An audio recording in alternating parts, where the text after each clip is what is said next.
Vamos a profundizar el análisis. Nos acompaña para el efecto Sebastián Schulz. Él es sociólogo y analista internacional, experto sobre todo en temas de Asia. Gracias por tu tiempo para Jugada Crítica. Bienvenido, Sebastián.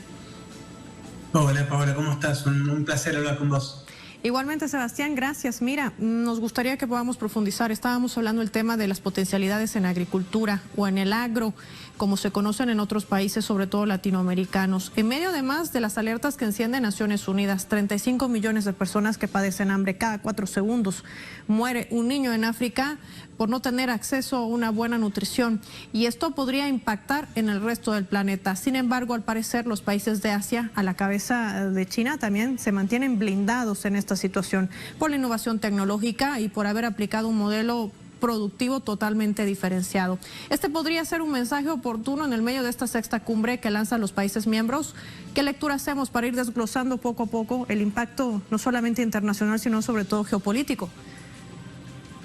Bueno, creo que el mensaje más importante de esta cumbre tiene que ver con la decisión de un conjunto de países, en este caso de la región del Asia, de ir fortaleciendo las instancias de coordinación y de articulación regionales frente a un sistema internacional sumamente convulsionado, un sistema internacional plagado de tensiones que no son casuales, sino que se enmarcan en una crisis sistémica y en una crisis hegemónica de los actores de poder principales a nivel global, principalmente los Estados Unidos como Estado-nación y el Occidente en general, o la propuesta de organización mundial propuesta por Occidente, sustentada en el unipolarismo, sustentada en el anglocentrismo. Esto es lo que está entrando en crisis, y producto de eso es que se están dando tensiones que repercuten y que impactan en las distintas aristas del sistema internacional, en la cuestión energética, la cuestión alimentaria que vos mencionabas. La guerra en Ucrania ha sido una muestra de esto, porque bueno, estamos hablando de uno de los principales territorios productores de agroalimentos, estamos hablando de un territorio en donde pasan gran parte de los recursos energéticos que van hacia Europa y hacia el mundo en general, porque esto encarece los precios de los alimentos y encarece los precios de las materias primas energéticas en un mundo en donde persiste todavía fuertemente la desigualdad, la pobreza, la marginalidad. En este marco, el SICA busca un poco poder paliar esa situación y poder buscar soluciones regionales a estos problemas que son globales. Tú sabes que últimamente la OPEP Plus lanzó una medida de reducir a 2 millones de barriles diario la producción de crudo, y esto ha impactado sobre todo de manera negativa al mercado bursátil en Estados Unidos, lanzando acusaciones directas contra Arabia Saudita, acusándole de alinearse a Rusia en esta arremetida supuesta, entre comillas, en Ucrania, y con ello desatar sobre todo una inestabilidad en los mercados del Brent. ¿Cómo entender el hecho de que Estados Unidos está listando sanciones para aquellos países miembros de la OPEP que se sumen a esta propuesta de la reducción en medio además de una crisis energética sin precedentes que atraviesa el viejo continente Europa, arrastrada por el juego geopolítico de Estados Unidos, denunciada en grandes oportunidades, no solamente por los ciudadanos que salen a las calles, y llamaba inclusive la atención en propio Moldavia, la gente sale a rechazar las políticas y medidas que se imprimen en este juego geopolítico. No queremos estar en medio, decían los ciudadanos, en torno a las situaciones que además aterrizan en otras naciones europeas. ¿Cómo entender las medidas que mantiene en esta estrategia no solamente Estados Unidos contra Rusia, sino tratando de utilizar inclusive a un Taiwán como una nueva Ucrania en medio de esta zona del Asia-Pacífico contra China? Bueno, creo que vos mencionaste un conjunto grande de cosas que son manifestaciones de un estado de situación de crisis hegemónica, en el sentido de la crisis y la imposibilidad de someter mediante la coerción o el consenso a los distintos países del sur global. Es decir, si antes, durante la época más fuerte del unipolarismo, nosotros veíamos un Estados Unidos que ejercía una dominación vía militar o vía económica o vía otras herramientas coercitivas, hoy estamos viendo un conjunto de acciones y de políticas que tienen la condición de posibilidad de ser. Creo que lo del SICA, lo que nos deja en términos de aprendizaje es que, digamos, tiene que la condición de existir, y una herramienta de estas características tiene la posibilidad, las condiciones de posibilidad para institucionalizarse todavía más. Lo mismo, vos lo mencionabas antes, el BRICS Plus, es decir, la condición de ser y de fortalecerse del BRICS Plus, así como también de la OPEP, de actuar con relativa independencia de los Estados Unidos, cuyo dólar sostuvo, digamos, el dólar se sostiene en la producción de petróleo, por lo menos desde 1973. Entonces, estamos viendo la capacidad de distintos países de romper las ataduras que los unían a Occidente, obviamente en términos relativos, estamos hablando de procesos de larga duración, pero los Estados Unidos vienen perdiendo cada vez mayor capacidad de ejercer hegemonía sobre los países del sur global. Ahora, en medio de todo este contexto, se ha hablado mucho también de la lucha contra el terrorismo. ¿Qué tanto se ha avanzado y cómo podrán blindarse, sobre todo los países, de algo que forma parte de la estrategia de Estados Unidos trazada, ya conocemos también por parte de Israel? Bueno, es que esto lo ha dejado muy claro la Organización para la Cooperación de Shanghái, y creo que el SICA lo retoma de alguna manera porque es un problema que los países de la región del Asia ven con suma preocupación, digamos. Los tres males del orden internacional actual, que ya no funciona solamente mediante guerras convencionales, sino que hay una proliferación de el extremismo, el terrorismo y el separatismo. Es decir, son tres males que desde Occidente se instalan y que tienen el objetivo de debilitar el poder de los estados impulsores de multipolarismo. Digamos, vos mencionabas Taiwán como un ejemplo de alentar actitudes separatistas. Lo mismo lo vimos en Hong Kong, donde el separatismo se le sumó el extremismo. Lo vimos en el caso de Afganistán, en general en los países del Oriente Medio. Es decir, bueno, Siria fue un ejemplo de cómo se alentó también el extremismo, el terrorismo. Lo mismo pues, también en Ucrania, en Estados Unidos alentando las posiciones extremistas y terroristas, digamos, los laboratorios de armas biológicas que se descubrieron en Ucrania. Es decir, hoy, tanto el SICA como la Organización para la Cooperación de Shanghái, más que la guerra convencional, ven la amenaza del separatismo, el extremismo, el terrorismo, como grandes peligros que acechan la región, y obviamente lo mismo, ¿no? No son neutrales, no se dan al azar, sino que están organizados y financiados en gran medida por la propia OTAN. A propósito de ello, cuando me hablas de un potencial centro energético, además de ello la lucha contra el terrorismo, hablemos de este gasoducto que además podría convertir a Turquía como un centro de intercambio energético de Rusia por el Mar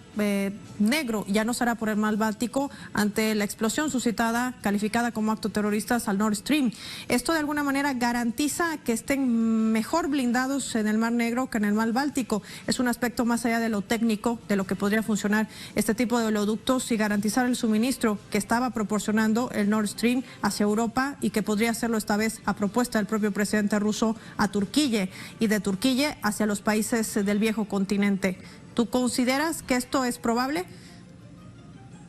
Bueno, es que creo que es sumamente probable porque Turquía está jugando un rol de mediador en este conflicto y de un Estado con capacidad de destrabar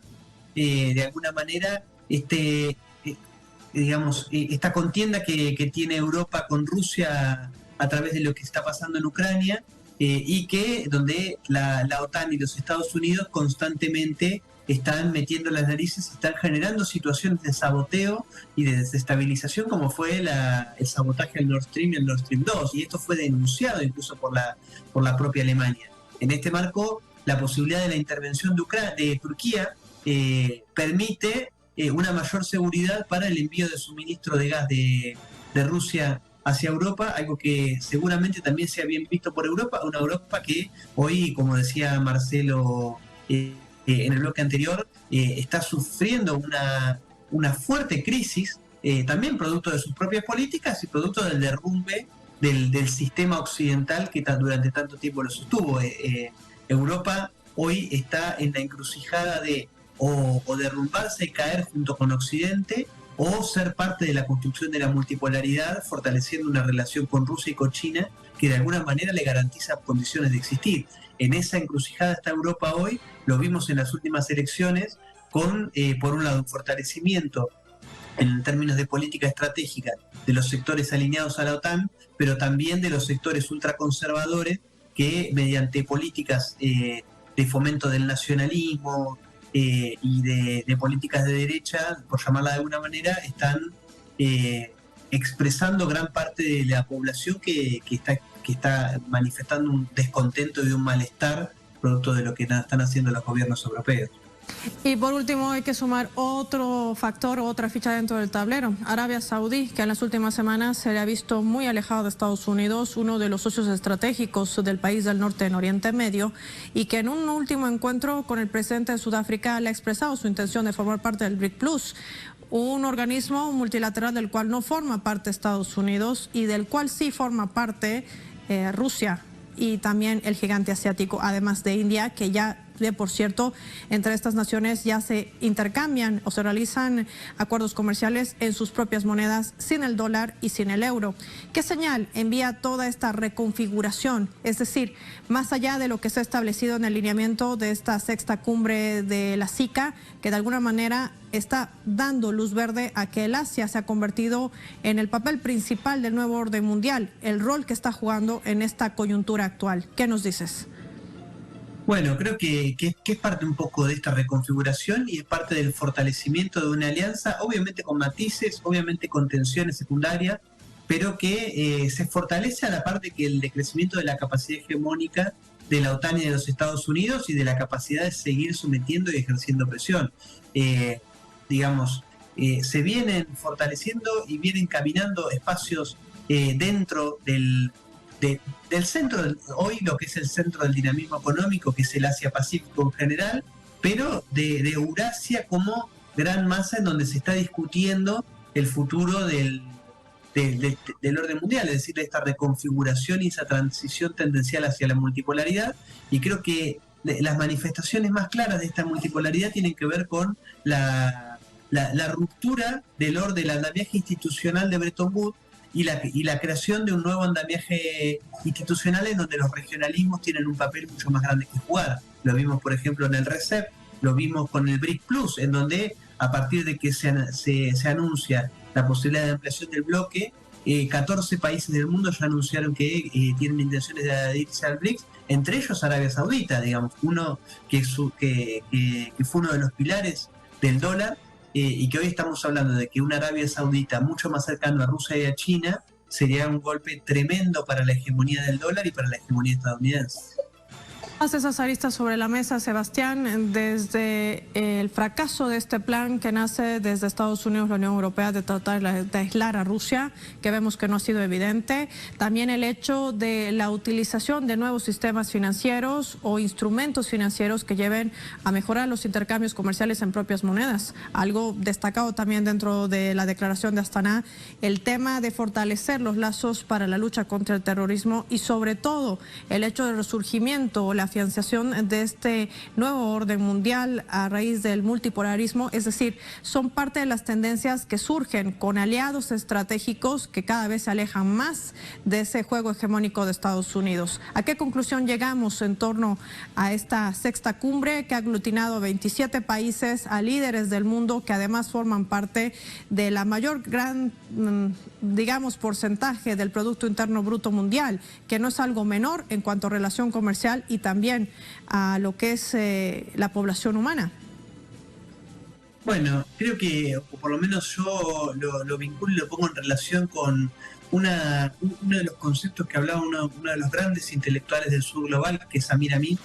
que Samir Amin hablaba de la necesidad de la desconexión de los países del sur del andamiaje jurídico, político, económico, institucional propuesto por el norte global. Creo que en la transición hacia la multipolaridad vamos a ver cada vez mayores escenarios de desconexión de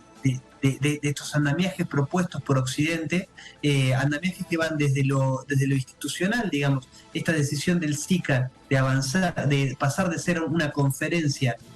a ser un bloque de países, y uno de los bloques que sería el más grande del mundo en términos de la cantidad de países, de la cantidad de población, de la cantidad de territorio que hoy está uniendo. Un bloque que se plantea de una perspectiva soberanista que avanza sobre otros procesos de desconexión, como por ejemplo en materia energética, en materia alimentaria, y por supuesto, y es una de las desconexiones principales sobre las que debe avanzar cualquier bloque que se proponga salir de la unipolaridad, la desconexión financiera, es decir, crear instrumentos que permitan salir de la hegemonía del dólar y poder romper con la posibilidad de Estados Unidos de ejercer presión vía sanciones. La política de sanciones es algo que viene utilizando fuertemente los Estados Unidos, que se basa en el comercio con el dólar, que se basa en el sistema SWIFT, y esto es lo que hoy, lo que tanto Rusia como China, incluso la India, están proponiendo a los países del Asia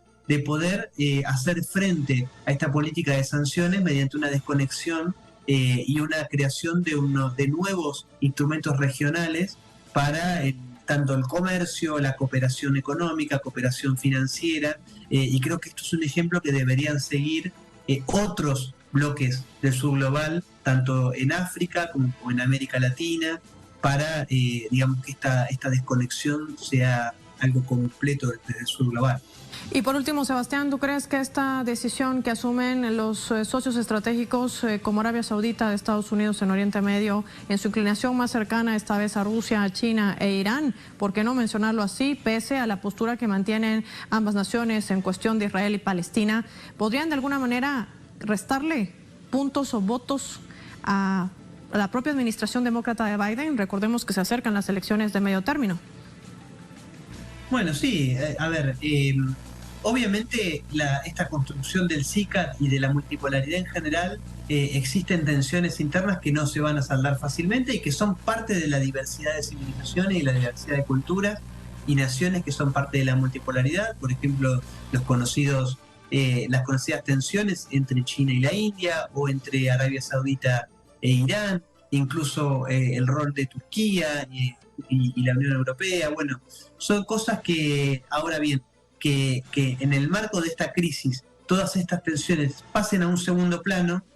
obviamente fortalecen la multipolaridad y debilitan al principal sostén de la unipolaridad, que son los Estados Unidos. Unos Estados Unidos que también están cayendo por sus propias internas y sus propias contradicciones. Hoy Estados Unidos vive una situación de gran polarización, de fractura política, que en realidad y que va atado a una fractura social. Estados Unidos hoy, más allá de lo que pasa en las elecciones, en donde muy probablemente los demócratas pierdan el control de ambas cámaras, más allá de lo que pasa en las elecciones presidenciales, en donde Biden tiene cada vez menos legitimidad nacional e incluso menos legitimidad al interior de su partido, Estados Unidos hoy está atravesando una fractura que difícilmente se cierre en el corto plazo, y que esta fractura va a llevar a una decadencia todavía mayor de la hegemonía norteamericana y mayores condiciones de oportunidad, mayores condiciones de posibilidad para que los países del sur global avancen en instituciones y organismos alternativos y que le permitan desarrollar una política de desarrollo autónomas, soberanas, etc. Político que tiene todo esto, por supuesto, dentro de la estrategia que sigue imprimiendo Estados Unidos, como las sanciones, que ninguna respuesta han dado, más allá de fortalecer un factor que aglutina a los países que perciben aún las mismas, la resistencia de sus pueblos y sobre todo el ratificar la autodeterminación también de los mismos. Quiero agradecerte, Sebastián Schulz, por habernos acompañado con tu análisis y tu lectura en torno a lo que ha sido la sexta cumbre de la CICA en Asia. Gracias, Paola. Hasta luego. Adiós. Así finaliza Jugada Crítica. Cerramos por ahí.